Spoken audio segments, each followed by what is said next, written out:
Hello, everyone, and welcome to Why Wasn't It Better? I am your host, Patrick Darms. I'm your co-host, Tom Paradiso. And joining us is a familiar face back for his second James Bond movie, but his some other numerous appearance on the podcast, Tom Paradiso. Welcome back. Thanks for having me. Thrilled to be here. Some other numerous, depending on the order in which the episode arrives, I guess. Yes. The multi-return club. This happens every single time we have a guest on who's made numerous appearances. I always forget to write down the number of appearances, and I always forget by the time the recording's over, so I will likely never remember to do this. Well, it's the second Bond. It's the second Christopher Walken movie, so what more do you need to know? That's all you need to know. Well, we'll make sure to give you that arrived 9 times, the 10th time you get a free drink, so we'll give you a stamp card for that. You've already gotten a gift. You qualified for that. I have. Thank you. Yeah. Is that still on your refrigerator? It's not a magnetic fridge, but it is still around. They make non-magnetic fridges? Yeah, depending on what Oh, well, at least you learn something new every day.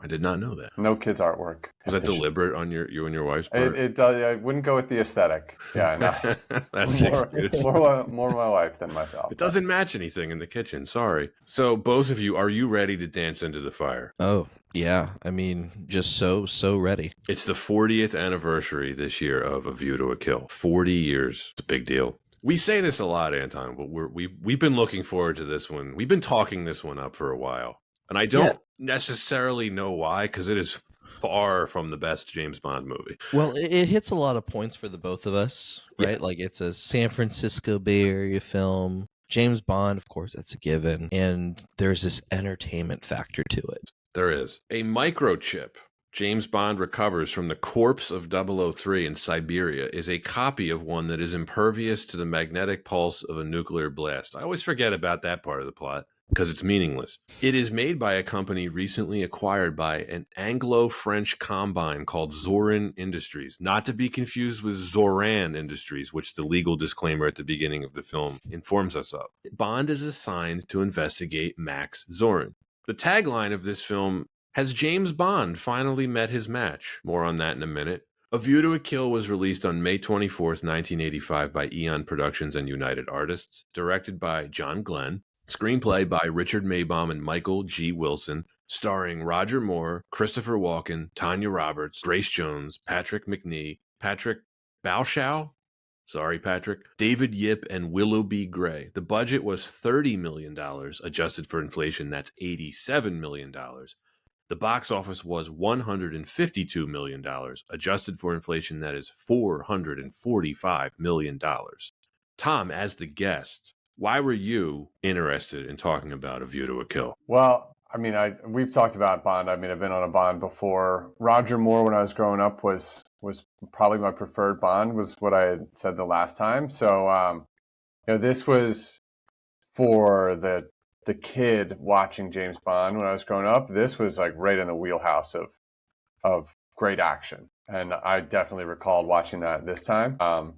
And then you add Christopher Walken, and what isn't there to talk about? It'll be interesting to rate it at the end compared to some other Bond movies and overall. But this one, it's a fond memory, and I think it was fun to watch it again recently for this pod. Anton, we were talking earlier, like watch it. Because this is analyze it. Yes, it's not a casual watch, right? No, it's not. I mean, yes. you can casual watch it. Absolutely, you probably should. Yeah. I don't really. I think if you analyze this, I think it lessens it. Like you can watch this movie on acid, or are you just watching this movie? This is definitely one of those Bond movies that the less you think about the story, the better it'll be. Very true. It's the 14th film in the series. It is Roger Moore's 7th and final entry before retiring from the role. He was 57 years old during filming. It was during the filming of this one that he found out he was older than Tanya Roberts' mother, which was kind of a wake-up call for him in some ways, or he's joked about it. And if you ever see Roger Moore interviewed, he's a great interview subject. He's very self-deprecating. I would say of all the actors that have played James Bond, he's probably the best hang. It's interesting, but I feel like Wouldn't most of them just be great hangs in general, though? I don't know. Actually, I don't know about Daniel Craig. Seems like a gentleman. I actually don't think Connery would be that cool to hang out with I unless you don't- were like friends yeah. with him. Yeah, I agree. I think he could be pretty prickly. Yeah. Brosnan, maybe. Lazenby, we'll never know. Yeah. I don't know. I think Roger Moore seems like the nicest of the actors. The most dad-like. Yeah. You mean like his quiche baking skills? I want to come back to the tagline, and I want to hear your thoughts on this, both of you. Has James Bond finally met his match? I don't really know what that's referring to. Any guesses? Grace Jones. Yeah, Mayday. Retirement? VD? That is just such a silly tagline. I mean, I get it.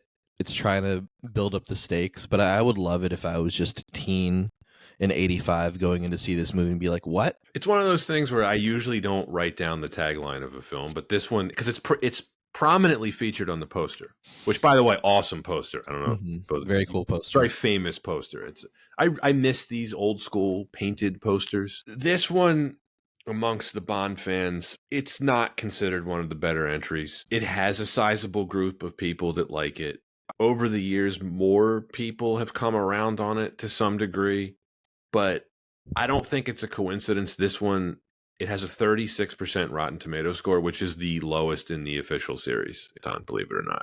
There is no film in the James Bond series rated lower on Rotten Tomatoes than this one. But there are James Bond films on the list that I would watch this over. Completely agree. The other involvement I wanted to point out, Duran Duran doing the title song, this would have been an enormous deal in 1985. It can't be understated enough. This is the only title song in the Bond series to actually hit #1 in the United States. And Whoa, is it like getting Billie Eilish? I don't think that hit #1. Look, the Billie Eilish thing, sure, that was a big deal too, but Duran Duran back then was, I don't know how you'd rank it, but they were one of the most popular bands in the world. And this is one of those songs, I think, up there with Live and Let Die. I would say the song is every bit as famous as the film, if not more, which is not usually the case with these songs.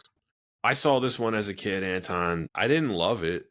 It was never one of my go-tos, but what about you? So I also saw this film as a kid, and I definitely forgot most of it up until the point where we had a conversation over a year ago at this point, and you mentioned A View to Kill, and I think to myself, it really has been a long time since I've seen it. Why don't I give it a shot? It is a San Francisco film, and there is just such an energy to this film that is so unique. Or a lack of energy? There's an aura to this film that is just perplexing, and it deserves a conversation for all of these little elements that make for such a unique last chapter to the Roger Moore era. That's a good way to put it. It's unique, and yet at the same time, it was clearly ripping off a lot of the films that had come before it. Yeah. Inspired by. Inspired by. But that's nothing new for the Bond series. I mean, we've talked about this on other episodes, Anton. You Only Live Twice, The Spy Who Loved Me, and Moonraker are pretty much the same movie. Yeah. Different variations thereof. But this had Death by Butterfly. It did. The classic butterfly poison hook assassination. Yeah. Unique. Never seen anything like it in another movie. I'll give it credit for that. Iconic. It's iconic. Maybe not for the reasons that they intended when they made it, but it is iconic. Let's do the production history, unless either of you have anything to add in our intro of this. Please. Even before pre-production on this film started, everyone knew it was going to be Roger Moore's swan song. He was, I mentioned this, 57 years old during filming. During the end credits of Octopussy, the film that came out before this, the text informed audiences that, quote, James Bond will return in From A View to a Kill, end quote. That is the name of the short story. And of course, they dropped the from, as Richard Maybaum and Michael Wilson, who wrote the screenplay, felt that it was easier to say.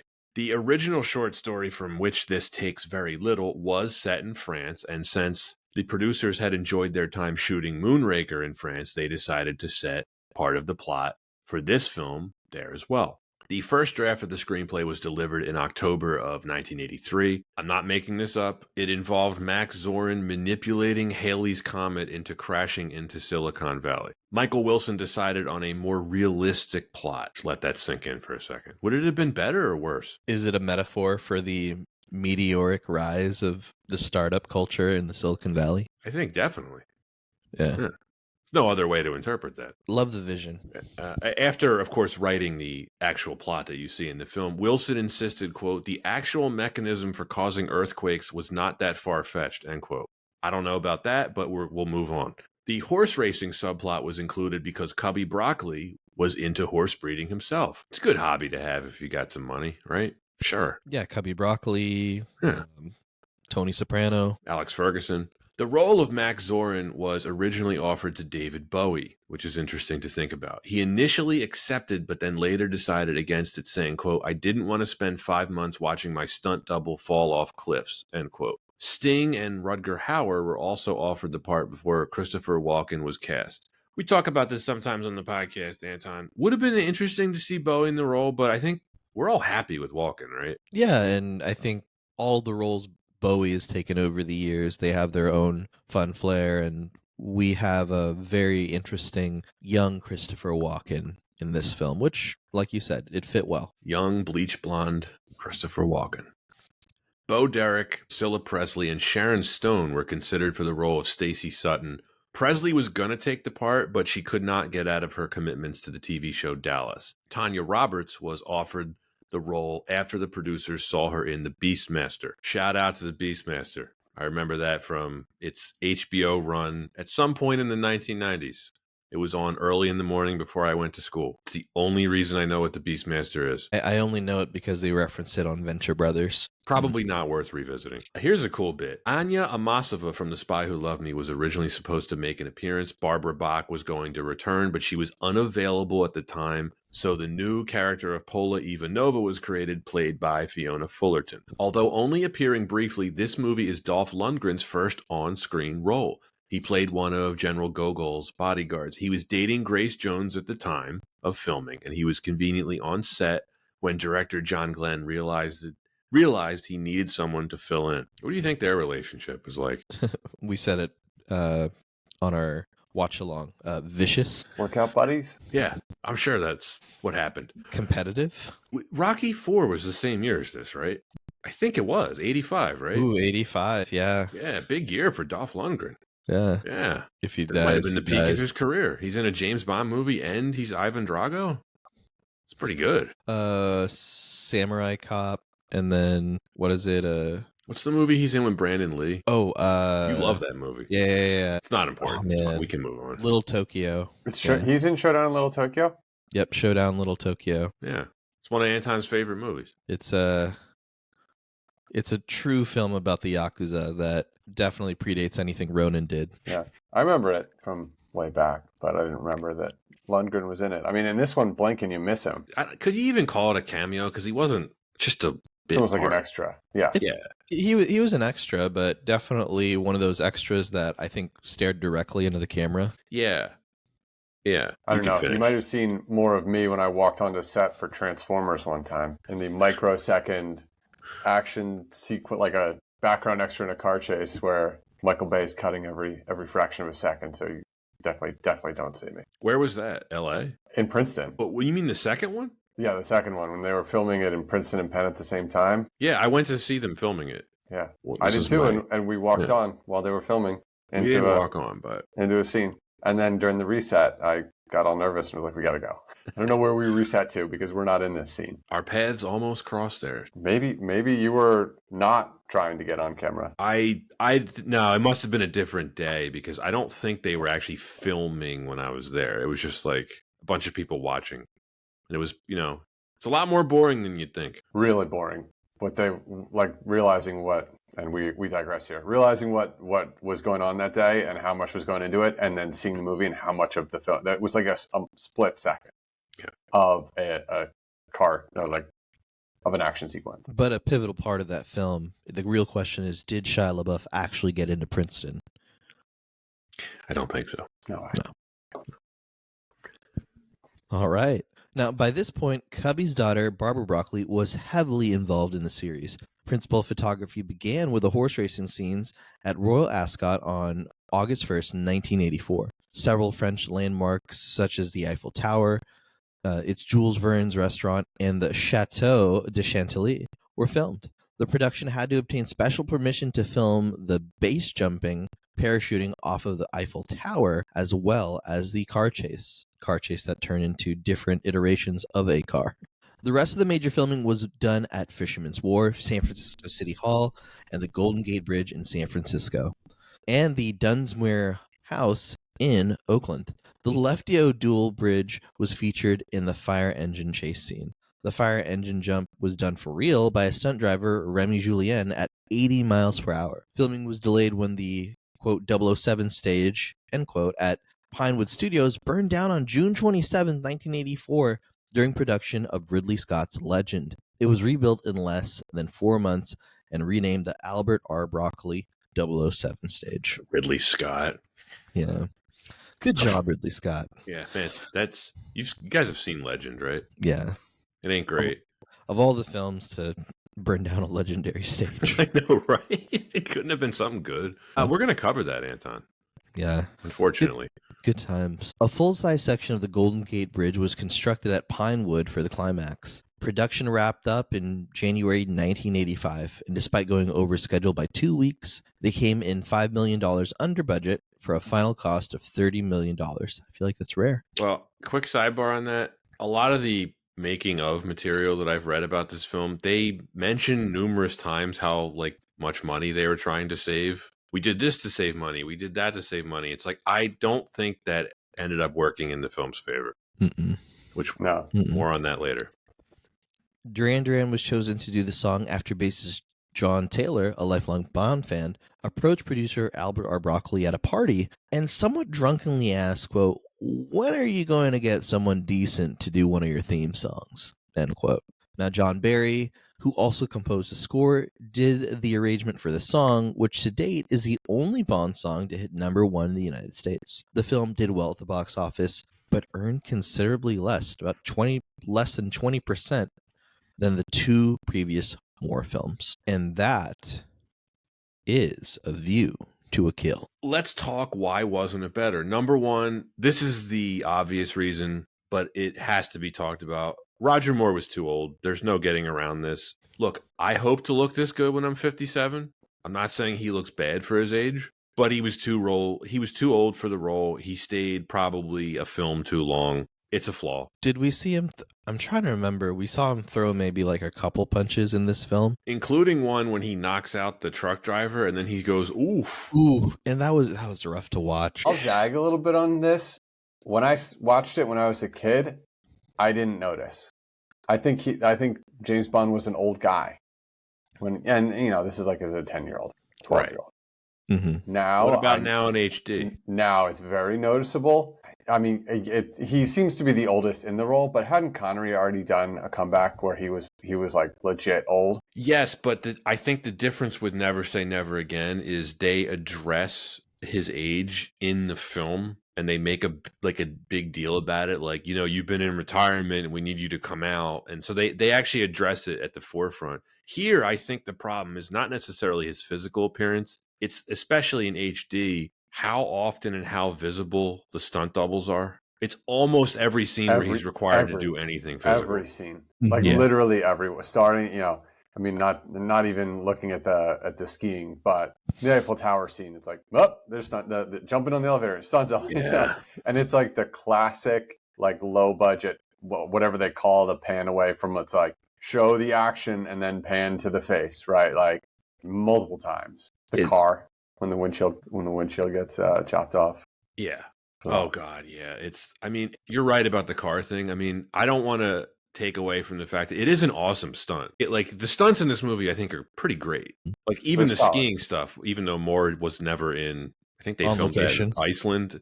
Yeah, he was never on location, but the skiing and stuff, it's entertaining to watch. Yeah, it's well choreographed and written, going from skiing to snowboarding. Yeah, I would argue it pales in comparison to the film that you were on to talk about the last time, Tom.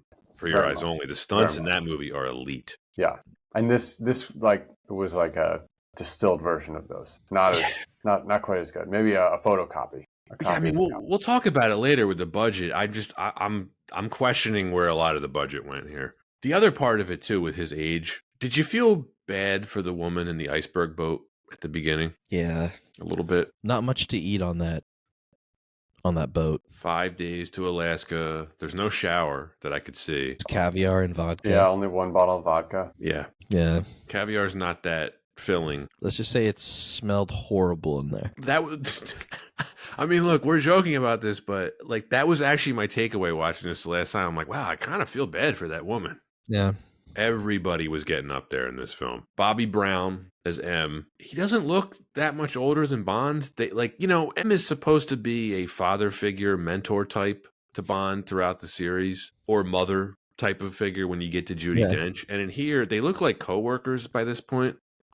Bond looks as old as the guy sending him out on the missions. Yeah, and it doesn't help. There they are on the field, just right next to each other with binoculars on.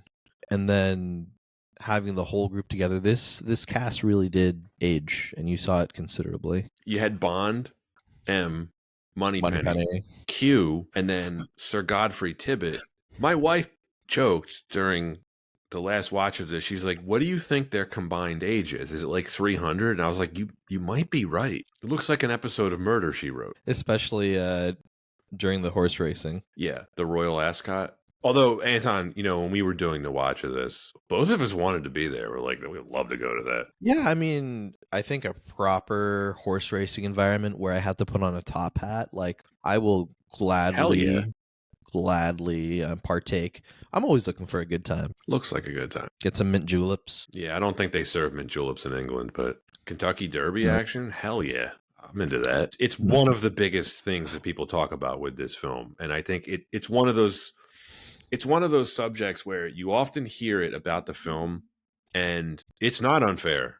It really isn't. He was just too old. Yeah, it's an interesting aspect where it is a delicate subject because there will always be kind of a question of like, why will a certain role be too old? But I think it also comes down to the writing. It limits what you're able to write within scenes. That will always affect how is something being perceived versus what you see, whether it's like age gap disparity, believability of just holding themselves in a fight, the stunts. So as much as we will respect Roger Moore and his capability to be in the role, it just also affects the writing. And I feel like that's what it really boils down to. It wasn't an issue in Octopussy. Like Maud Adams in that movie. I think she was almost 40 in that film. You didn't think about the age gap between Bond and the leading lady the way you do here. They seem to handle his age much poorer in this film than in the last one. And the worst part of it for me, except for the Stacey Sutton stuff, which we'll talk about in a second, the fight scene in like the computer chip warehouse between Bond, Tibbett, and those two stuntmen. The stuntmen look 75. Yeah, right. The geriatric fight. Yeah, it's like they clearly aged up the stuntmen because they know, like, our two leads. And this is the other weird part. They pair Roger Moore up with Patrick Macnee, who I think was older than Roger Moore. So I don't understand what they were doing with his age. They were trying to do some like pensioner buddy cop thing. And it just such a weird aesthetic. Yeah. The film overall, it hit a very familiar formula for Bond films, right? And I feel like if it had been released a decade earlier and Roger Moore was 10 years younger, we wouldn't really bat an eye. It hits the formula. It's fine. It hits all the same beats. But with the age, it just felt like you're saying, Pat, you just notice things just a lot more that really impact, just believability and the pacing of this story. Well, Moore's also, I mean, the softer, he's not soft, but like the softer, somewhat friendlier of the Bonds. If you're comparing him to Connery or Timothy Dalton right after, right, this was like the nicest. And they didn't, I think they could have corrected that a little bit if he had been a little meaner, like baking quiche with the apron on like that in her house. I would describe that as grandfatherly. Exactly. And then tucking her in at night. We flip. We flip hard with the next movie, the next Bond movie. Is that the weirdest part of his age for you, Tom, when he bakes her a quiche? And like you knowing that he's going to hook up with her later, it's probably weird. Yes, yeah. That was weird because it's not like a friend zone. It's like a granddad, right? And then Anton, you're right. He does tuck her in, like literally tucks her into bed with her perfect makeup. And then she It's wakes not up with weird. perfect makeup, Yeah. which my wife pointed out. She's like, her makeup's just perfect in every scene. I'm like, yep, it is. And then we get to the ending. Moore's final seconds on screen as James Bond. He's in a shower with a woman half his age, and they're playing Drop the Soap, and his last line is, ooh, that's how the Roger Moore era ends. Not the most memorable sex scene. Not my favorite sex scene of the film. What's your favorite sex scene? The iceberg boat? No. Grace Jones? Grace Jones. Yeah, Grace Jones. Yeah. Everything about that was like a fever dream. If you know the behind the scenes stuff too, how uncomfortable Moore looks during the filming of that scene, it is comedy gold. Yeah, what you see on screen and everything that goes on is just so funny. So weird that they had to jump cut part of it around when she hops into bed with him. There's a weird jump cut. Yep. I think that was more for the rating, was my guess. Funny you mentioned the rating, Tom. We can talk about this now. PG-13 existed in 1985. I'm shocked this wasn't PG-13 when Zoran's like machine gunning all the workers. Like Anton and I were saying that during our brief intermission. It's a bit much. Yeah. Yeah, I like to think the standards of the censors back then were just more focused on the sex and the violence. Seems to be the case. I mean, also at the end of the movie, we can't forget this, the fact that Q is watching them in the shower with the robot thing that I'm still not sure how it goes up the stairs because it's on wheels, but hey, what are you going to do? Yeah, I just love that he was just playing with that little robot R2-D2 thing throughout the film, and then From the last Lego? Yeah. And he's just using, like, just being a voyeur the whole time in the end of the film. It was just it just felt creepy. There's a weird thing that happened to Q during the Roger Moore era where if you go back to the Connery era, in two of the films, Q would often travel to where 007 wants to supply him with something. But we see in the Moore era, he's like actively participating in like field work, like what he did in Octopussy and then this. Like at the end of this movie, Q is in San Francisco in a Winnebago staking out Stacy Sutton's house with a R2-D2 inspired surveillance robot. I was 007. Oh, he's having sex. He's in the shower. Something about the soup. Also, did you notice like they feared Bond was dead? It's like why? Why? There was a tragic blimp accident at the Golden Gate Bridge. I will say this about Roger Moore being too old. It does give us Bond undercover as James St. John Smythe, which is one of my favorite things in the whole series. This is incredible comedy stuff. I could have watched an entire miniseries with him and Tibbet as his valet. I wanted to hear more of that tape they make. Like, Tom, how long do you think they spent recording that tape? I don't know. It was very convenient that they had it, though. And Right. It's awesome. Quite long. I think my favorite line in the film might be, "Come along, Tibbet, stop wheezing." That would have been it would have been great if that was something like a continued bit throughout the series. Like just constant partners. He just needs someone to go undercover as a servant. It's like he just like signals them like, "Call up Tibbet, get him out here." Well, see it. Do you remember one of our other guests, Paul? He mentioned The Persuaders. It was a very short run series that Roger Moore did with Tony Curtis before he was Bond. This would have been the early 70s. That's sort of what he's doing here with Tibbet, I think. I've never seen that, but I'm familiar with it. So seems to be inspired by that. Yeah, and if we wonder why pair them together, I will admit this. I do think that they had a fun chemistry. Oh, yeah. Yeah, they do. It just, does it fit well into the plot of this film? I'm not sure. No, and it's just a very different tone of the film. But then again, the tone in this film is just all over the place. It's all over the place. Yeah, exactly. It's one part super serious spy thriller and then another part like screwball comedy. Moore was 57. They pair him up with someone older than him as like a buddy cop type of deal. And yet the leading lady is young enough to be his daughter. And then Bond has sex with 4 women in this film, which I believe is a record for the series. So they really handled his age strangely in his last film. I can't make head or tail of it. They were spread out. At least it was over 2 hours runtime. Right.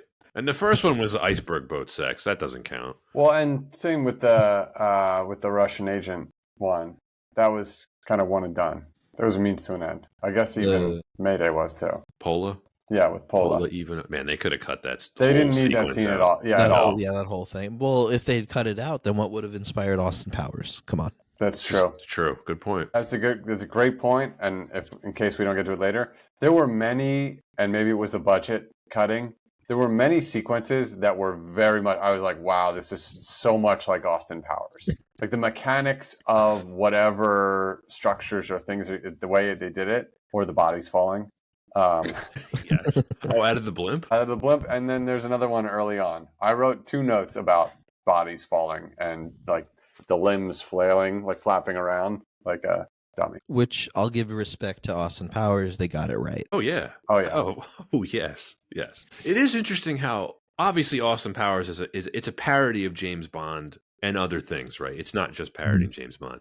But if you go back and you watch the whole Bond series, it was clearly parodying, I think, specific James Bond movies. In a very affectionate way. Oh, yeah. Oh, absolutely. Yeah. We should probably cover a couple of the Austin Powers films, shouldn't we, Anton? I'm so ready. Yeah. I'm just so excited to hear that. Yeah. It may or may not surprise you. Roger Moore did not really care for this film. He said, quote, "I was horrified by the last Bond I did. Whole slews of sequences where Christopher Walken was machine gunning hundreds of people. I said, that wasn't Bond. Those weren't Bond films. It stopped being what they were all about. You didn't dwell on the blood and the brain spewing all over the place," end quote. Do we think this would have been better with Timothy Dalton? Because one of the things I've often heard about this film and the criticism of it is that Moore stuck around too long. We wish Dalton had come in sooner. I think they would have had to change the film, but curious to hear your thoughts on it. It would have been dark. The lighter side of it would have been, I think, completely gone. It would have had to been written differently. I totally agree. The tone really would have shifted.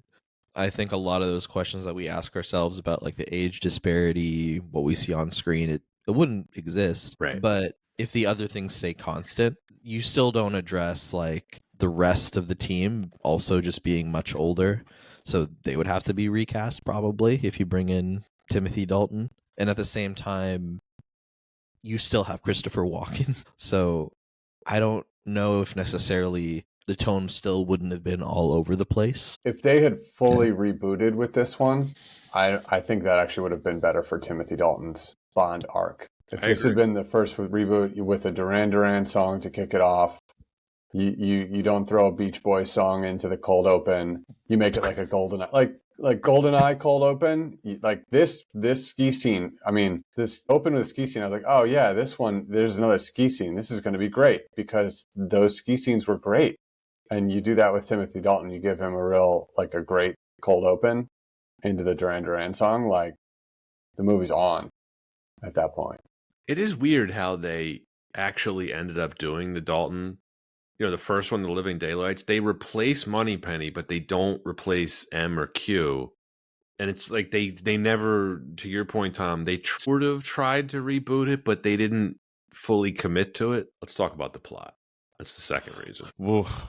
Bananas. Also, one of my favorite quotes in the film, spoken by the defense minister. What's his name? Frederick Gray. When Bond is asking about, what about Zorin himself? And he says, Max Zorin, that's impossible. He's a leading French industrialist. That's well written. Great exposition. By like a 5th grader. It does feel like they shoved the horse racing plot into this. It has a cobbled together quality to it, I think. Because that is how Bond stumbles onto what is called Project Main Strike, which is Zorin's plan, which is not nearly as cool as Operation Grand Slam from Goldfinger, which is an awesome name for a plan. Doesn't have anything to do with Zorin's real plan, right? Or like, you know how, Anton, like the previous film we revealed, Octopussy, there's like the jewelry smuggling plot and then the nuclear bomb plot.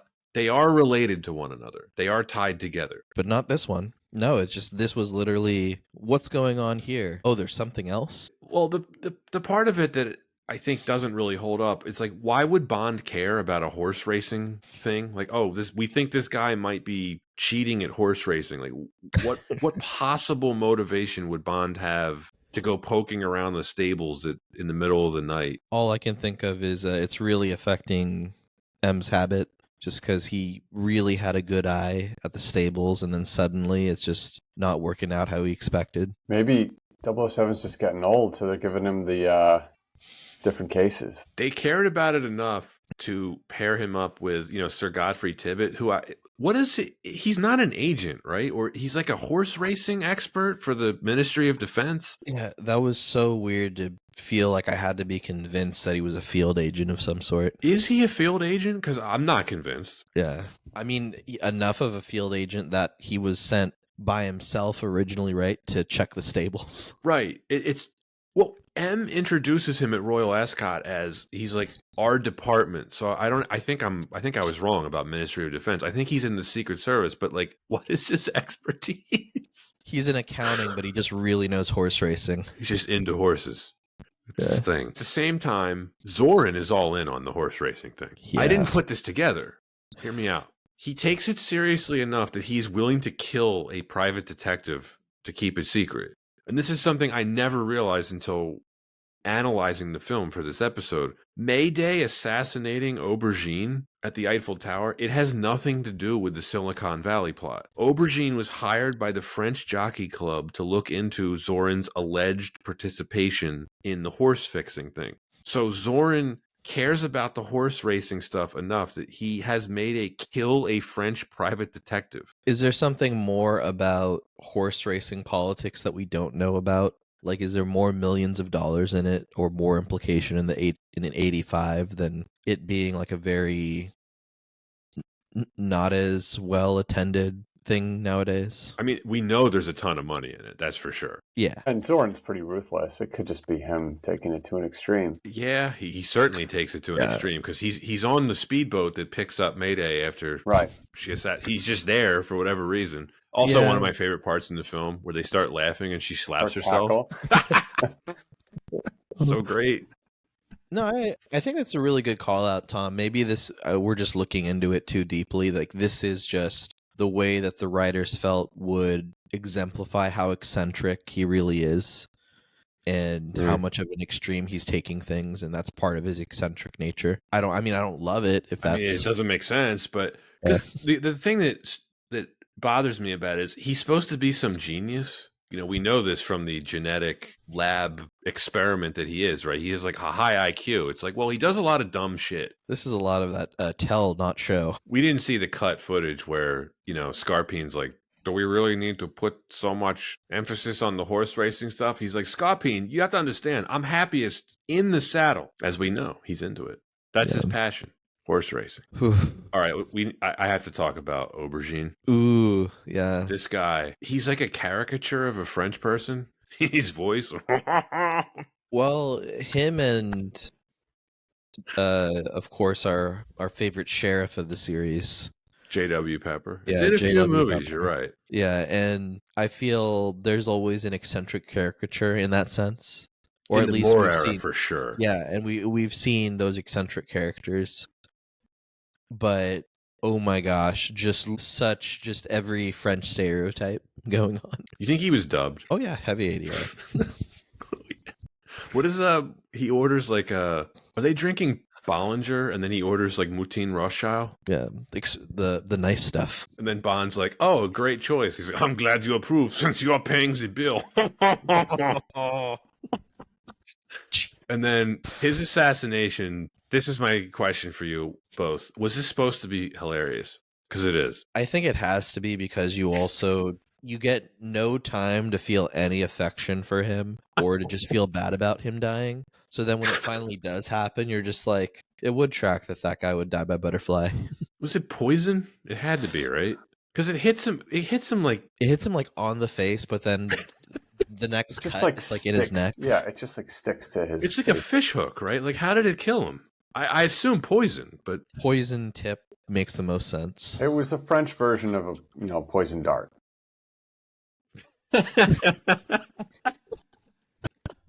They don't do blow darts in France. They do butterfly assassinations. Like, I'm thinking of the scene in the blood, and it's usually in like a dark bar, and talking to someone, and then there's a blow dart. It was a callback. Yeah. Like, listening to the dialogue, he doesn't know anything about Zorin. Bond's like, "So what's he doing with the horse racing?" He's like, "This is a mystery."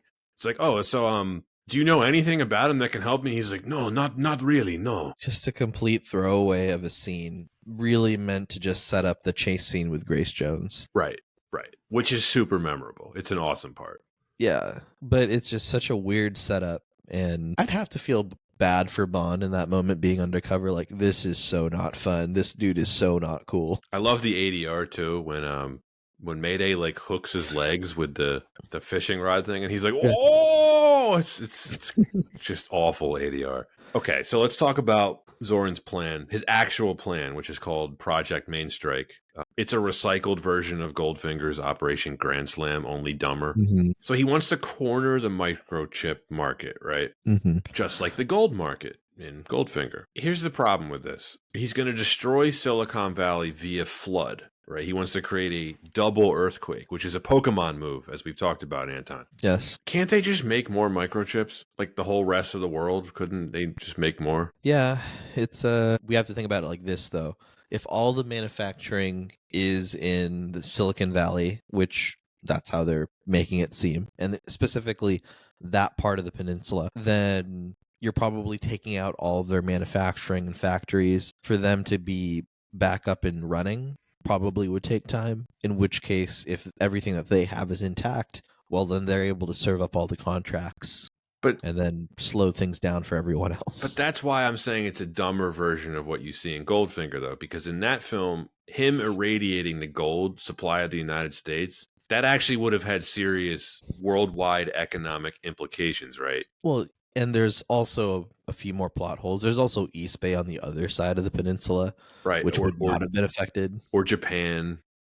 Yeah, or any other country that made microchips. The way that this city made the Silicon Valley feel, that it was just a very specific place, but it's just way more, it's just way bigger than that. Roger Ebert correctly pointed out Zoran destroying Silicon Valley makes no sense because he's killing all his customers. Yeah, it does not make any sense. So in effect, he's not killing the source, since the source is pretty much global at that point. But he is killing the actual customers. I think so. Yeah. Yeah. It's suspension of disbelief. Yeah, pretty flimsy. The other part of it too, and this is, I think I mentioned this earlier. So he's this alleged super genius with like a crazy high IQ. He's like this genetic experiment from this like Nazi doctor, right? Mm-hmm. That's a kind of a cool concept. That's like comic book villain stuff. They don't do anything interesting with it though. He could have been way cooler. He could have maybe show us a scene where he's solving something in real time and you're convinced he's really smart. But... Right. Intuitive improvisation is the secret of genius. It's a good quote. It's rather neat, don't you think?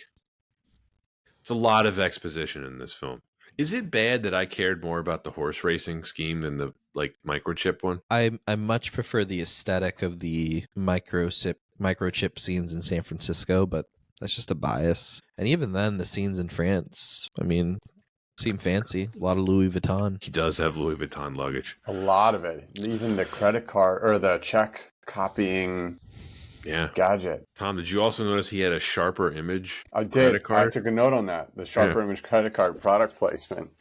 Yeah, you can get 3% or more on your purchases with a sharper image. That's where he's getting his gadgets. Is that still around? Sharper image? It is. Is it really? I haven't seen them at the mall in a long time. I think it's back to fully mail order, but it's like mail order, and like the magazines they have on like planes. So if you buy it on the plane, you get this discount, or did they Mall. Yeah, Sky Mall. You don't pay. I haven't seen a Sky Mall in a long time. We're dating ourselves horribly here, I feel like. But you know what is still staying constant at malls? Cinnabon. So they're the ever constant. Anton, this is like a big sidebar, but when you inevitably visit me in Charlotte, I actually do want to take you to the mall here. We have an awesome mall. Is it like what are we talking? Is it just widespread, open air, double decker? It's inside. It's just a it's called South Park Mall. It's a really, really nice mall. Well, I love a good mall walk. Because the real reason is, so it has a food court, it has restaurants, but the real hidden gem in the South Park Mall is in the basement of one of the department stores is like an old school lunch counter deli. Oh, fun! It's just like stuck in the housewares department of this department store. That's nice. I love hidden gems like that. I also would have been equally excited if you'd said there was a hidden bar of some sort. That there is. Yeah. Okay. It's a wine bar. In the same department store. It's really cool. It's called Arthur's. Love that. Okay. All right. I'm ready for it. Anyway, that was a huge sidebar, but back to View to a Kill. Yeah, this movie's 130 minutes. 15 minutes too long at least. Ooh, I would have maybe shaved off a little bit more. You could talk me into more. I would say the stuff in Chantilly, it's good looking. It's pretty slow. Yeah. Also, that entire part with Bond hooking up with the Russian agent in San Francisco, like that whole where they're trying to tape, they're trying to get Zorin on tape, and they're like, what are they staking out his like docs? It's like that whole thing could have been cut out. Yeah. It doesn't go anywhere. How many Bond movies come in significantly under 2 hours? None of them now. Basically, all the ones from the 60s are all under 2 hours, which is one of the reasons that I think they hold up really well. Mm-hmm. The 80s is where they started to really exceed 2 hours. Yeah. And then you get to, of course, the last one, No Time to Die, which was touching 3 hours for whatever stupid reason. Yeah, those are too long. There's not a ton to say else about the plot, I don't think. It's not great. And as we found with a lot of these Bond movies, Anton, a lot of the plots don't hold up. No, and I feel like for this in particular, it also feels very disjointed. Everything is set up to just set up like a really cool scene, but at the end of the day, it's just for the flash and the effect. Whether it's setting up the chase scene with Grace Jones, setting up the escape from City Hall into that car chase, a lot of the setup just is very flimsy. I think the easiest thing to cut out is all of the KGB stuff. It doesn't go anywhere. Where Gogol is, he's in France trying to, I guess, talk Zorin into coming back to the KGB or something. You didn't need that. And then Gogol is in the head of the KGB is in the field in San Francisco to pick up a cassette tape that one of his agents has recorded. All of that stuff could have been cut out from the film. It goes nowhere. I'd say a lot of the silicon mines, that could have been I feel like a lot of that could have been shortened a bit. Texan oil guy? Yeah. Hiya, Doc. Yeah. That guy, I don't even know his name. He gets killed. Next reason, let's talk about the characters and the tone. Christopher Walken is awesome. Pretty restrained performance from him, considering he's playing a Bond villain. And, he's very famous for going big all the time. He's pretty subdued here. I'll argue there have been enough roles that I've seen Christopher Walken play that the exaggeration of what we see are definitely very particular roles versus Deer Hunter, Dead Zone, Pulp Fiction. There's so many roles I've seen where he plays subdued very well. This was the Dead Zone timing too, right? Like that's the type of character he was playing. He wasn't playing Joe Dirt caricature. I think the legend of Christopher Walken is often exaggerated. I think he probably does more restrained, low-key performances than he probably gets credit for. He's very famous for the eccentric stuff. But you would just think him playing a Bond villain with bleach blonde hair, on paper you would expect an actor like him to go completely over the top, and he really doesn't here. He does enough to let you know that he's psychotic. The only scene, I think, in the film where he's really hamming it up is where he's shooting all of the mine workers, and he's laughing and stuff like that. But other than that, he's pretty restrained. And I think it serves the film well. He doesn't go over the top too much. It's one of the better villains in the series, I think. Yeah, good call out. Do you guys remember that music video that Christopher Walken was in? Hell yeah, Weapon of Choice. Fat Boy Slim. Yeah, we love. I need Walken. more of that. I need more of that in my life. Yeah, I'm just the last film you were on, Tom, Batman Returns. Like he's way more cartoonish in that film than he is here. Yeah. Well, yeah, and I was looking at his filmography, kind of wondering when and then maybe it is with Batman Returns. I mean, King of New York was 1990. It's a pretty loud performance, I would say. Yeah. Mm-hmm. And that might be where it started. I also noticed there's a movie in his filmography called Homeboy, written by Mickey Rourke. 1988. Never heard of it. I'm kind of intrigued by that. It may be awful, but I bet it's on Tubi. Probably. If not, it's on Pluto. A movie. The description is a simple, self-destructive drifter and tough, small-time boxer with a brain injury that could kill him meets and falls for a cute beach carnival owner, Ruby, but also befriends a sleazy criminal friend, Wesley, who's planning a big score. That sounds like it was written by ChatGPT. From the mind of Mickey Rourke. I was about to make a joke. Was boxing involved in the plot? Christopher Walken is the one planning the big score. I mean, it's got all the ingredients of a classic. Yeah, the classic film on Tubi. Classic Tubi film. It's actually on Freevee. Oh. Same deal. Yep. What's your favorite scene with Walken in this film? I'll give you mine first. when he is ostensibly trying to sell Bond a horse. Remember, he has him in his office, and he's like, he takes Bond's picture with the hidden camera, and he's looking up what I assume is like the KGB database. And he remember, laughed. it's like showing like Usually license armed. to kill, extremely dangerous. I love his Walken's reactions. He's like, so great. Yeah. I think for me, there's a subtlety in the scene with Mayday and Zoran are in the hallway. Bond is in his room, and he's like waiting for Mayday to enter his room. She looks over at Zoran, and he just gives this look of like, "Well, go on, like, yeah, like, go." And it's just so weird. Does anybody else want to drop out? Mine was actually in the blimp when they get tied to the bridge. And in classic Walken, he's like, power, more power. Power. More power.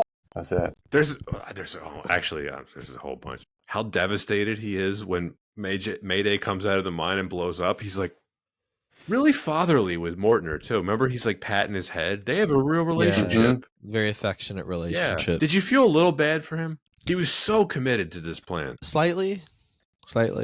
You amuse me, Mr. Bond. It's not mutual. And he's eccentric. His death scene is amazing. Right as he's about to fall, he like laughs.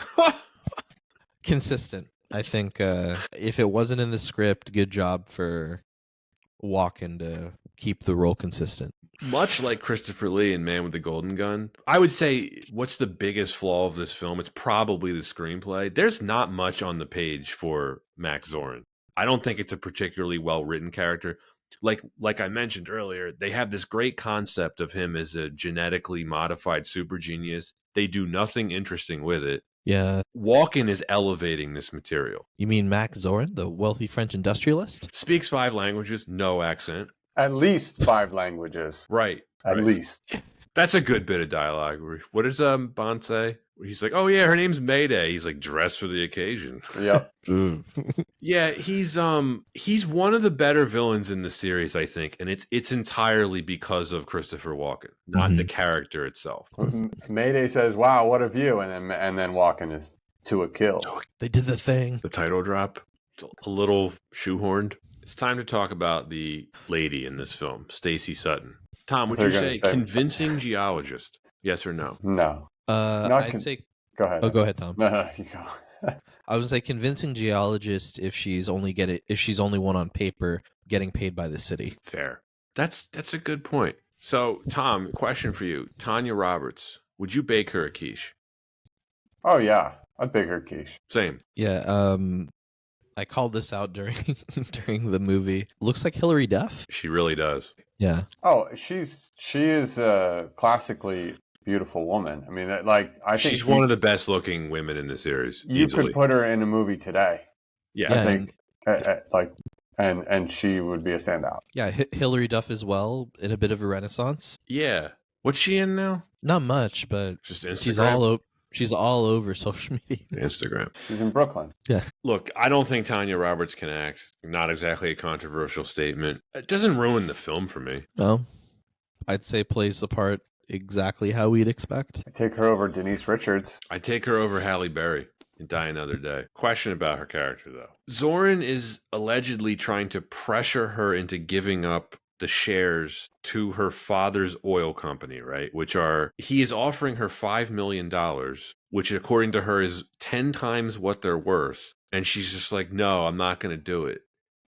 Like, is she stupid? That's entirely possible. I think she is. I want to remind you, $5 million in today's money is about $14 million. And she's like, I would rather sell everything and live in a tent than give up. It's like, not believable. Yeah, it doesn't make any sense. And then Zorin also doesn't need her oil wells because when she doesn't sell, right, he just moves forward with his plan anyway. So it wasn't necessary for Project Mainstrike to move forward. So very flimsy. Yeah.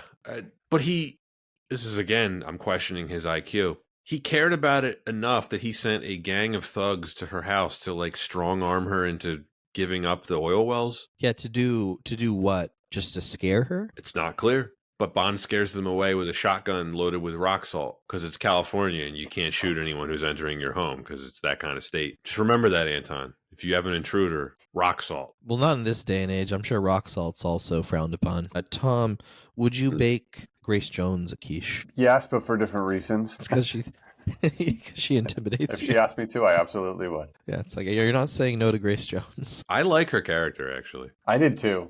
Like once I got past the face slap in the boat. So great.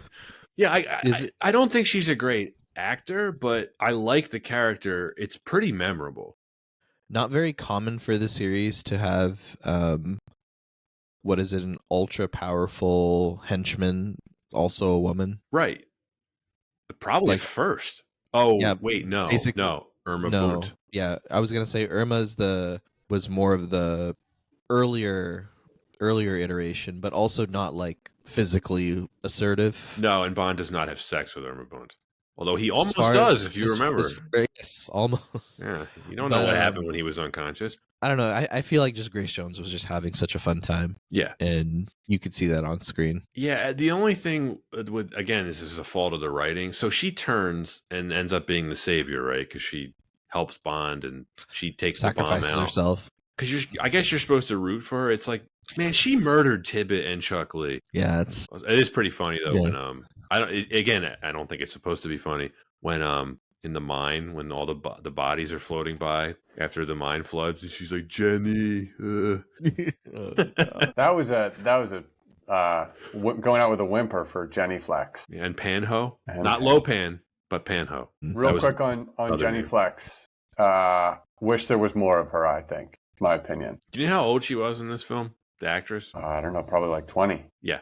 Did you recognize Wow. her from Last Yes, Crusade? yes, Yeah. right away. Mhm. Why didn't she have a bigger career? She was I think she was hot. modeling. She's real hot. Oh, I she was a think she- model. I know. I was gonna say, yeah, a lot of, I think, more storied modeling career. Okay. Yeah, this was her first film. Right. But for Grace Jones, this was not her last film. No. Again, not a lengthy film career, but I remember her from like Boomerang. Yeah, I really remember her from Boomerang. I mentioned this before. Bond really gets laid in this movie. It's like a record for the series. Iceberg Boat Girl, Mayday, Paula Ivanova, Stacy Sutton. It's like the whole thing could have been a Viagra commercial. Yeah. Other characters. Patrick McNee is Tibbet. Completely useless. I just don't It's- understand the character. I mean, there's always a common sidekick, or at least someone that's going to be paired up with Bond throughout his films for some portion of his adventure. And this is up there with one of the most perplexing ones and one of the most useless ones. He commits the dumbass horror movie mistake of not realizing someone's in the backseat of his car. The car wash scene is again, what an idiot his character is. So he's leaving to signal M, right? Mm-hmm. He's like, I need to make a phone call. Or he's like, what does Bond tell him? Like, Bond sends him out. Yeah, Yeah. Bond says, well, what do I say if I need to get off the ground? So you need to get the car washed. his dumb ass actually goes to get the car washed first. Well, he also, I mean, he had just cleaned the car and then he dumped his Right. Dirty water. back on it. It's pretty funny, the dummy that's in the front seat when he gets strangled. It's like this. Yeah. It's pretty funny. Very stiff. Yeah. So he gets killed. Same thing with David Yip's character, Chuck Lee. Shout out to Wuhan from Temple of Doom. Same actor. Great scene on the wharf. I wrote down he's an American agent undercover in America. It doesn't need to be. Well, there's some unsavory things happening at the wharf. There are. Anton, I have a question for you as a San Francisco native. I Yes. feel like asking for soft shell crabs at a seafood market is not a strong enough keyword. No, because everyone's gonna. I would assume so, right? It's like, do you have any soft shell crabs? How many times did he think he ran into Bond that day, that morning? Every third just person? Every third person. It was, but he didn't mind because if he did actually have some soft shell crab on him, he's Right. They were in the back, though. Not Yeah, they're in in the the back. front of the seafood market, no. Fun fact, if you've never gone crabbing before, it's a very fun pastime here in the Bay Area. A lot of families do it. I remember my first time picking up a soft shell crab that we'd got in our trap. And I was like, there's something wrong with this crab. And I'm like, oh, this is a soft shell crab. This is different. They're delicious. Very good, yeah. So he gets killed too. Also doesn't realize someone's in the backseat of his car. So they do this twice. I can't figure out in the Moore era why they just didn't bring back Felix Leiter. He's obviously in Live and Let Die very famously. And then they used him in, of course, 4 of the Connery films. But for the rest of Moore's tenure, they just completely neglect him. It's like, this is exactly the kind of movie that probably should have had Felix Leiter in it. I don't know why they didn't. I would have gladly open my arms up to Tiger Tanaka. He flew over from Japan Sure, just he's to show up. just to hang. Sure. Yeah. We need Ban-san. We need to talk about Zoran-san. This film does have two of my favorite henchmen in the series, Scarpine and Dr. Carl Mortner. Monocle Man? Monocle Man. This is where I'm not sure about the unintentional comedy in this film. Scarpine has two of the most outrageous moments in the movie. First, when they're leaving the mine, him and Zoran, they're on the little mine car thing, and they're like celebrating. They just planted the bomb. They just shot all those people. Scarpine throws his helmet in the air and yells, "Yay!" Yeah. And then when they're in the blimp taking off, I don't know if both of you caught this. I know Anton did because we watched it together. Scarpine yells, "Away!" He's having a great time. He's having a ball. Yeah, Carl Mortner. How much older do you think the actor who portrayed him was than Roger Moore? Maybe a decade. Yeah, it's about 10 years. His name's Willoughby Gray. He is an English actor, not German. Willoughby. Yeah. Incredible first name. He has a monocle, so you know he's evil. I don't know how you'd even find this, but this has to be the last cinematic appearance of a monocle, right? In a contemporary setting. Right. But even in the 80s, who was wearing a monocle? I mean, No one. It's such a particular corrective eye lens that has clearly fallen out of fashion. I think it fell out of fashion like 50 years before this movie came out, though, right? Like, yeah. I can't really think Tom, of are you anyone that Googling uses this? it. Like monocle? I wanted to say the Penguin had a monocle. But even that's dating back to like the 40s in the comics, right? It's a caricature. I for think sure. what is it? The Duke of Weaselton, in Enchanted. I think he had one. I'm wondering if the old guy in Hotel Transylvania 3 had it. That's a deep cut. That is a very deep specific. Cut. But he kind of reminds me of that character. Yeah, if we see a constant here, it's synonymous with old. Really old. At the end, the Golden Gate Bridge climax, when Mortner watches Max fall. Max! And so he's so distraught. When he lights the dynamite, it's legitimately one of the funniest things I've ever seen in a movie. That whole sequence is just unintentionally hilarious. There's no way you can convince me they knew they were making comedy. I think it was supposed to be serious. You're right, Anton. We were cracking up watching this. The way he lights it, he falls. They're like playing hot potato with it. Oh, when he's fumbling around with Scarpine, it's insane. Yeah. Oh, Tom, don't forget. Point out, like you pointed this out to me. He stops to put the monocle back in. Yeah. My kids called that. What is that? I didn't know what a monocle was, right? No. Yeah, it's just comedy gold. I said this to Tom before you joined the studio, Anton. It reminds me of something from like the Pink Panther. Yeah, but that would have been intended to be funny. I don't think this is. No, and this is one of those really fun examples of the tone is everywhere in this film. Nothing is more representative of that in the pre-title sequence. Every time I watch this movie, I forget about the Beach Boys song. It comes out of nowhere and then it's gone like a whisper in the wind. And it's a real awkward transition to and from the John Barry score. Yeah. It's like and then it's like needle drop, California Girls, and it's only 30 seconds, and then it goes back into the Barry score, and it's like someone made a fan edit of that scene on YouTube and just put that song into the movie, but it's actually in the movie. Yeah.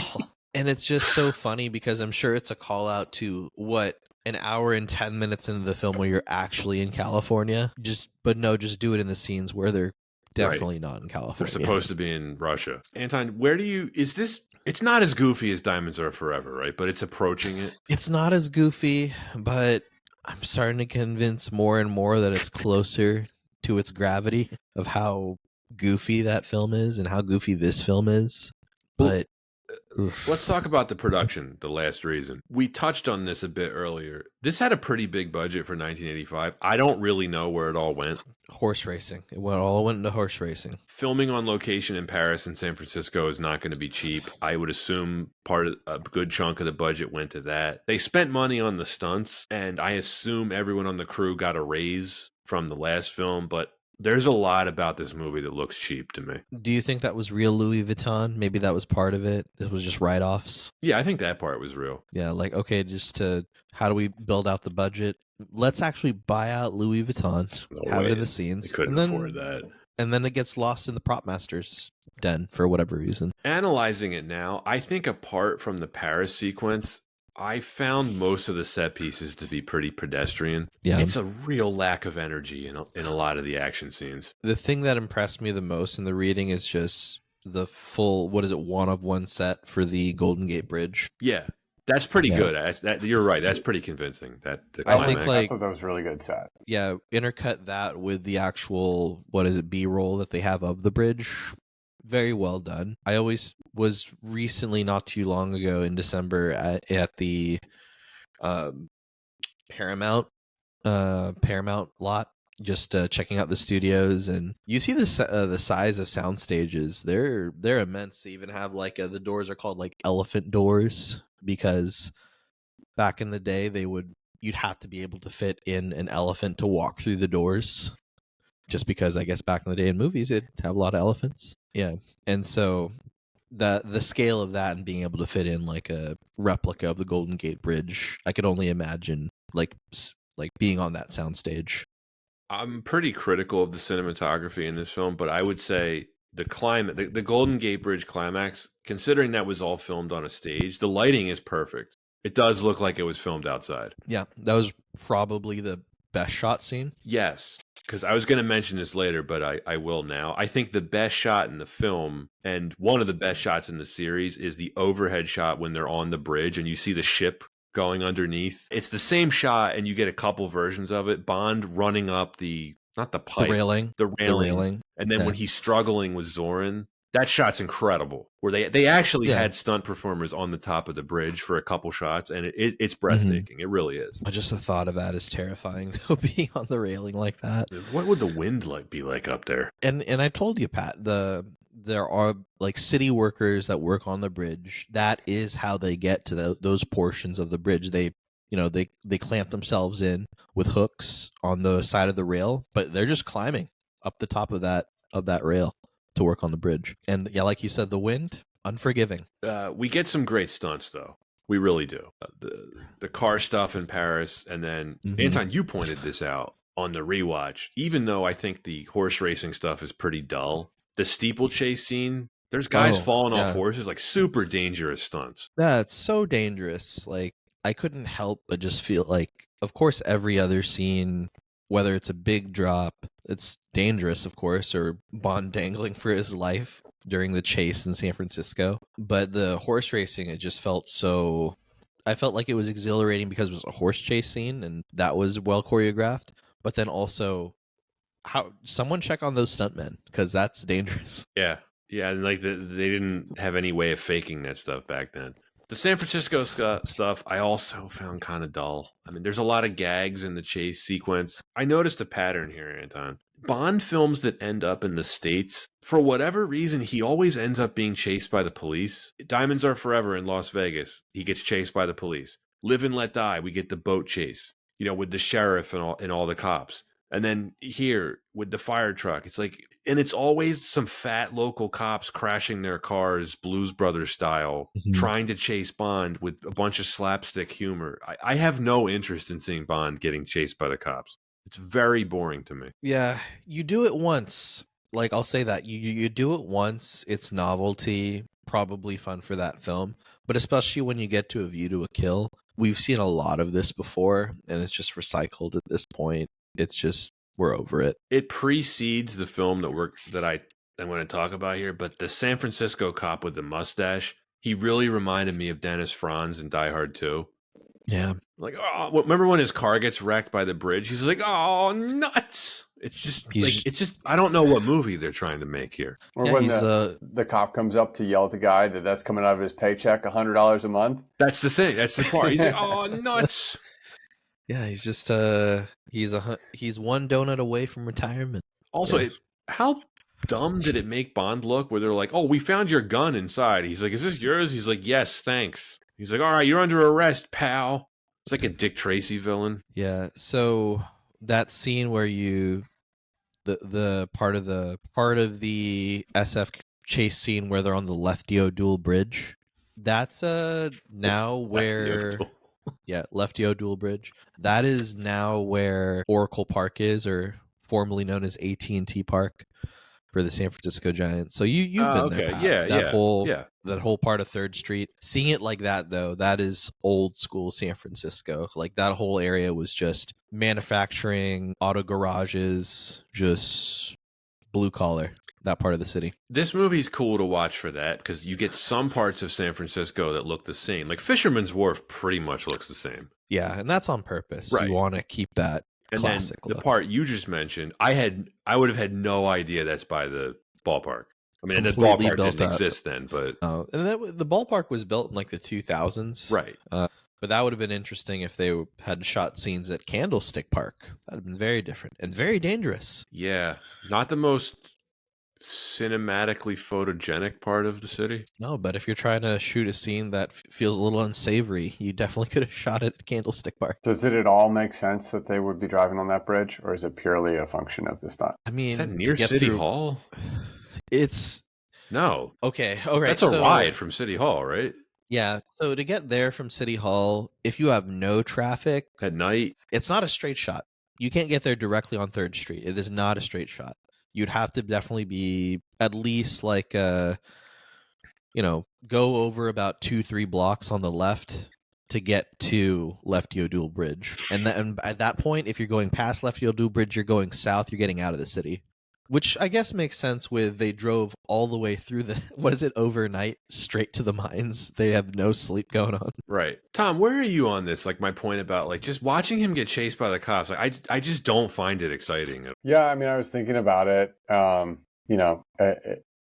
What's the alternative? It's a mechanism to have a car chase. And in the States, I guess that's what you expect for Bond. It's not very sophisticated or exciting. But I guess also it's a little bit, I don't know, with the car chases in Europe, you get the winding roads and the hills. It's like in the Austin Powers movie where they're like, oh, Europe really looks a lot like Southern California, right? Like they don't really have, the U.S. doesn't have those locations that are kind of known for that type of chase. I don't know. That's the thing is like, I mean, again, to bring it back to the last film that we had you on for, Tom, like For Your Eyes Only, this had the same budget as For Your Eyes Only. The action in here is such a massive downgrade, in my opinion. I don't even think it comes close to that film. Even something like the car chase, we get like arguably the best car chase in the series in For Your Eyes Only. And here it's like a fire truck and there's some cop cars. It's not a good car chase. I'd take the base jumping into the half car in Paris. The Paris part was good. Yeah. Not long, but it's good. Anton, you know what this reminded me of? Not in a great way? Superman 2. Oh, yeah. The same kind of, not exactly slapstick, but the same campy humor to all the action. Not a fan. Yeah, a lot of Vaseline. Yeah, the cinematography is pretty unimpressive, other than the stuff on the Golden Gate Bridge that we were talking about. My dad pointed this out too. This is a really great point by him. It's been nearly 50 years. They never adequately replaced Ken Adam as production designer. None of the sets in here are interesting to look at. Anton, think about all the stuff from the 60s and a lot of the 70s films. Even Diamonds Are Forever, which is a pretty crappy movie, has some really cool sets. This has nothing. Yeah, this doesn't have anything very inventive other than, like, even the interior of Zoran's airship is kind of plain. Looks like something from The Naked Gun. The scene could have But been out of The Naked it looked Gun. like it was probably easily put together. Yeah. I mean, it is funny when they drop the guy out of the blimp, but That was pretty funny. also, was that a blimp or was that an airship? Airship. But the second one's a blimp, right? Second one, different. The very inflatable different. one. Yeah. So there's 2 airships in this film. That's his preferred method of transportation. Well, it gives you a view to a kill. Best thing about the movie, the score, composed by John Barry, spectacular. Very contemporary for the time and just so fun. Great use of the electric guitar. Prominently featured, which is pretty uncommon for Barry. I love how he works the song in. Even stuff like when Bond comes out of the city hall, somehow superhumanly carrying Stacey Sutton on his back, and you get the View to a Kill like overture. It's pretty awesome. Or you get the minor sad version of View to a Kill overture. Yeah, it's a great theme. And the title song is one of my favorites. I love it. I love this song. I'm a Duran Duran fan in general. I've seen them live. They're a great band to see live if you ever get a chance, especially when they do this song. Mm-hmm. It's probably top 3 favorite songs in the series for me, Anton. I really, really like it. No, I'm right up there with you. It's just such a great song. Like the energy of it, the way it fits into the film, and then just in general, it's just a banging song. It's just so good. Tom, where does the title sequence rank for you in terms of most 80s things you've ever seen in your life? It's up there. The neon paint and There's a lot of like ribbons and lasers. Yeah. And I was looking for more of kind of the mirrored silhouettes, which they did finally bring in, but that's what I'm expecting in this era Bond credits. Oh, man. Very memorable. It was the 80s. There's a robot in this film. Just like, do you remember the robot from Rocky 4? Like it was something out of a horror movie. It's yeah. It hasn't aged that well, but Oh, and it is terrifying. there's 3 Seikos in this film, Anton. Bond wears a steel 7A28 7020 in the pre-title sequence on the iceberg boat. You called it, you referred to it as a love boat. I don't know how much love happened on that boat. Is it a submarine? It wasn't a submarine, right? It just kind of floats around with a motor. It was not seaworthy enough to get to No, Alaska. it looked like it was made out of painted cardboard, which it probably was. That didn't look like it was going to last a long trip. When the porthole pops up with the British, that was like that to my That's earlier Austin reference of like It's very Austin Powers. Like, oh, good thing I was at exactly the right angle to see that. Yeah, everyone's just kind of asking, isn't this supposed to be a covert sub? A submarine would have made way more sense than whatever that iceberg boat thing was. The love boat. There's no love on that, Anton. It was all sex. So, and caviar. And caviar. And vodka. Shaken. Later in the film, he's wearing a gold Seiko 6923 8080. Very fancy. Yeah.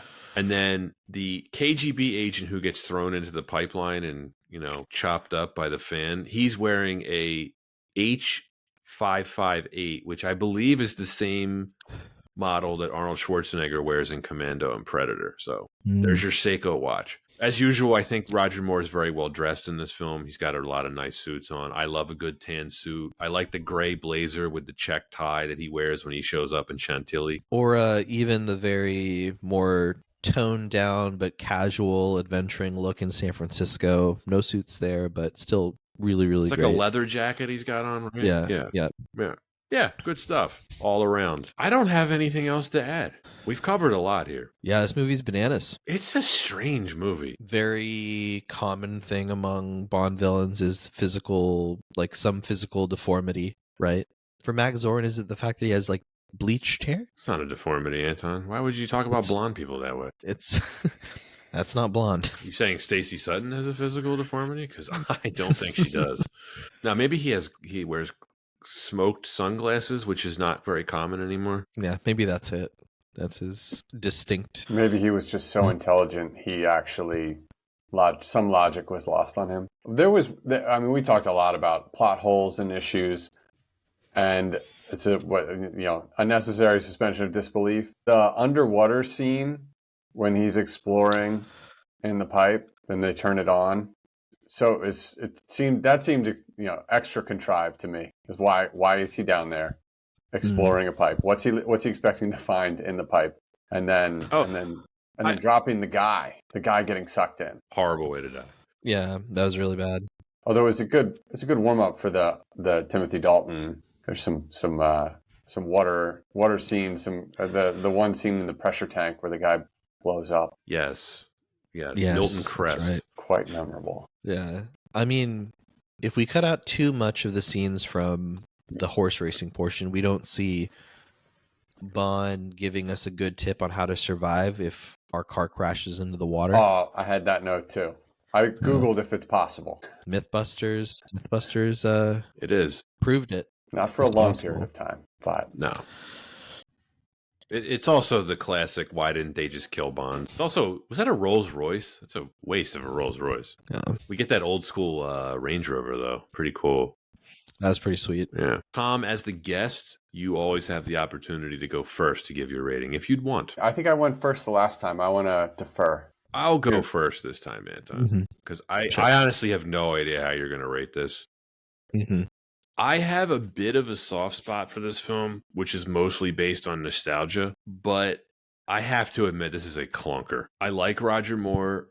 I don't even think we talked about his performance in this film. I mean, he was certainly too old, which we ragged on for a while. I think his performance is pretty good. He could still bring it. There's some scenes where he's asked to be quite serious. He's fine in terms of that. But his age really does hurt this film. He hung on a little too long. He can't sell any of the action, and the action in this film is pretty dull anyway. It's a cut rate version of Goldfinger's plot. There's a lot of exposition. Tanya Roberts, she might be hot, but her character is poorly written and poorly acted. I don't want to hold it against her too much because I think the biggest problem of this film is the screenplay. Christopher Walken does make a great villain. I like Grace Jones. I like the score from John Barry. I like the title song. I always like a good San Francisco setting in a film. I give this some points for being unintentionally funny because there's a lot in this movie that really made me laugh, but I don't know that that was the filmmaker's intention. I think a lot of this film is in D territory, Anton.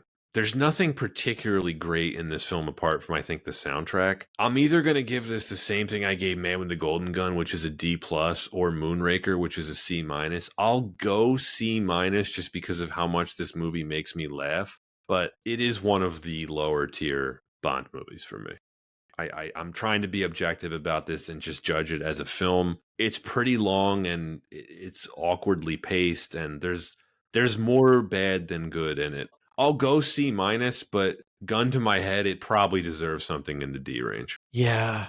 There is a lot of entertainment that you can get out of this film, and it is unintentionally hilarious in so many parts. But yeah, there's just way more just bad than good, as you said, with this film. And when I think about the Moore era, there are so many moments that were course corrections from the previous film.